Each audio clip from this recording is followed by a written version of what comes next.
예, 사실 앞에서 두 분 교수님께서 말씀을 해 주셔서 저는 간단간단하게 겹치는 부분은 생략하고 넘어가겠습니다. 지금 박상철 교수님께서는 이루다가 이렇게 중단되어야 된다는 점에 대해서 안타까움을 표하셨는데요. 지금 이루다는 자발적으로 중단을 한 거거든요, 일단.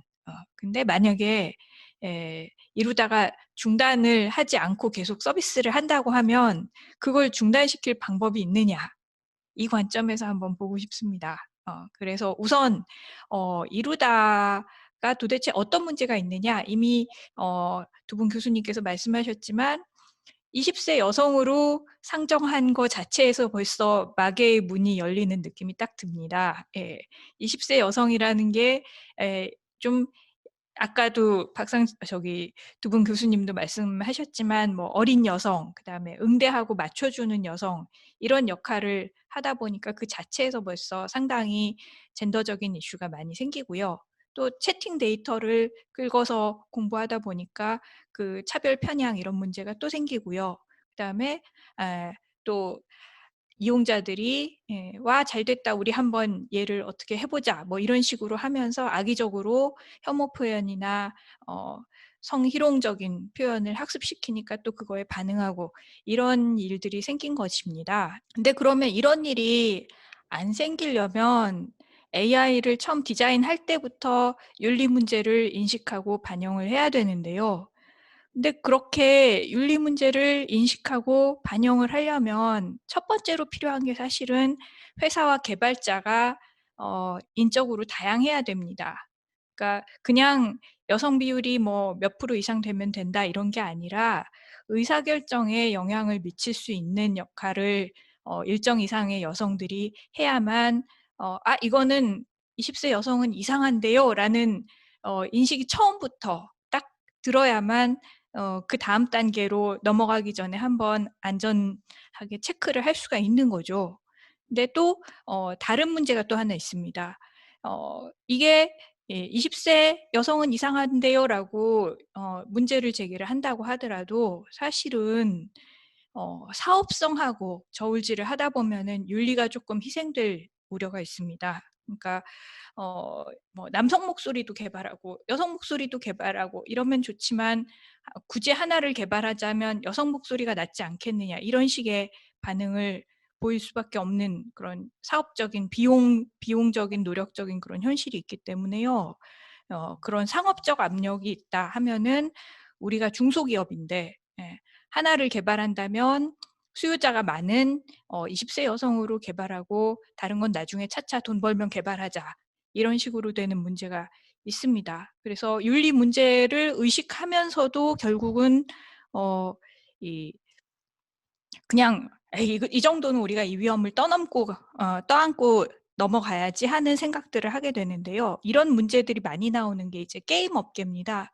온라인 게임 같은 데서는 계속 페미니즘 이슈가 나오는데 너무나 압도적인 다수의 유료 이용자가 남성이다 보니까 이런 차별 문제가 나오더라도 게임 업계에서는 그거에 대해서 오히려 페미니스트 블랙리스트를 만들어서 무슨 일러스트레이터가 페미니즘 티셔츠를 입으면 그 사람을 계약을 해지한다든지 이런 식의 일들이 계속 생기거든요.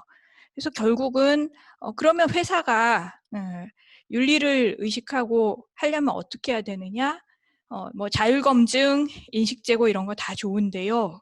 결국은 상업적으로 '우리가 이걸 그냥 밀어붙였다간 큰일이 나겠구나.' 하는 그런 제도를 만들어야 됩니다. 그러니까 그런 제도를 만들려면 결국은 형사적, 행정적, 민사적인 불이익이 예상되니까 '우리가 조심하자.'라고 해야 저울에다 사업성과 윤리 문제를 놓고서 그냥 사업적인 판단으로 '우리 윤리를 조심하자.' 이렇게 될 수 있는 거죠. 그래서 윤리에 대한 인식 제고, 단계별 자율 검증의 시스템화, 뭐 외부적인 윤리 검증 채널 확보, 이런 것도 사실은 다음 페이지에 것이 다 갖춰져야만 이게 내재화될 수가 있는 겁니다. 그러면은 사전 통제를 어떻게 제도화하느냐 하는데, 사실 사전 통제를 그 행정기관에서 일일이 뭐 행정법규에 의해서 잣대를 대고 이거는 해도 되고 이거는 안 돼도 되고 이런 사전 허가식으로 운영을 하면 굉장히 위험합니다. 그야말로 개발을 다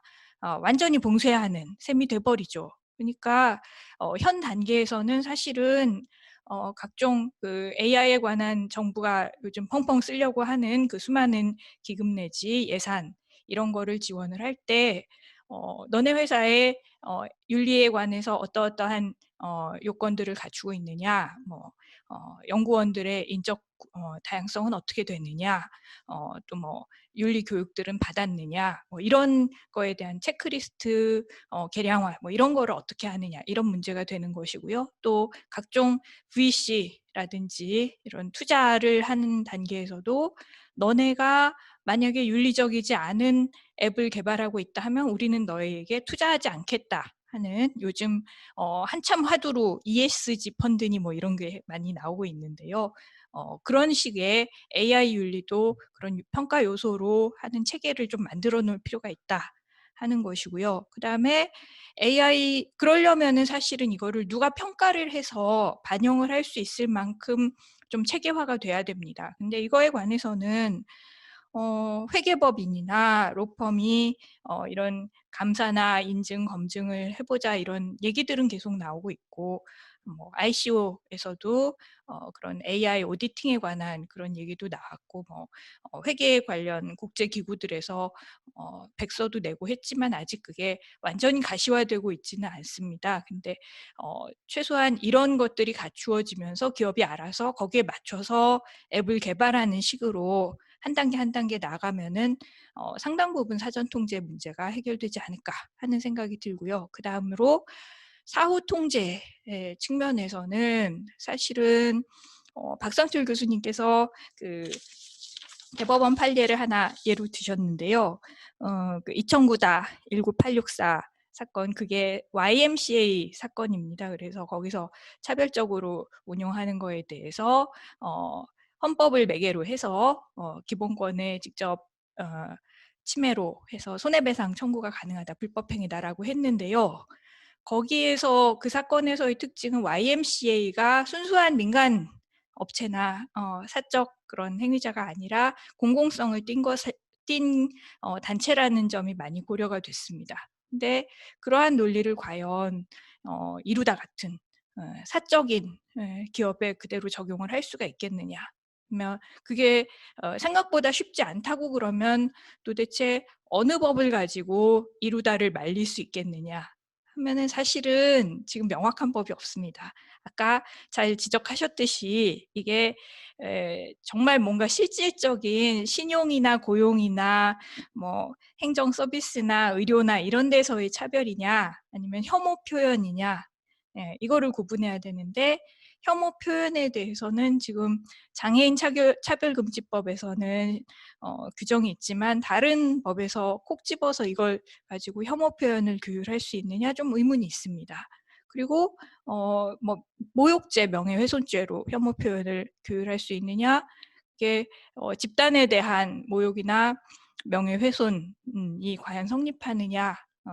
상당히 복잡한 문제가 있습니다. 그래서 결국은 이런 비윤리적인 AI에 대해서 어떤 시정명령이라든가 피해자가 금지 청구를 한다든가 손해배상 청구를 하려면은 현재의 법으로서는 좀 미약하다 하는 것이고요. 그래서 결국은 포괄적인 차별금지법안이나 혐오 표현 방지 법안 이런 법안들이 최종적으로 국회를 통과해서 법이 되는 수밖에 없는데 그렇게 되기 위해서는 넘어야 할 산이 지금 너무 많습니다. 일단 포괄적 차별금지법 안에서 지금 성적 지향이나 성적 정체성 문제 때문에 굉장히 논란이 많이 되고 있고요.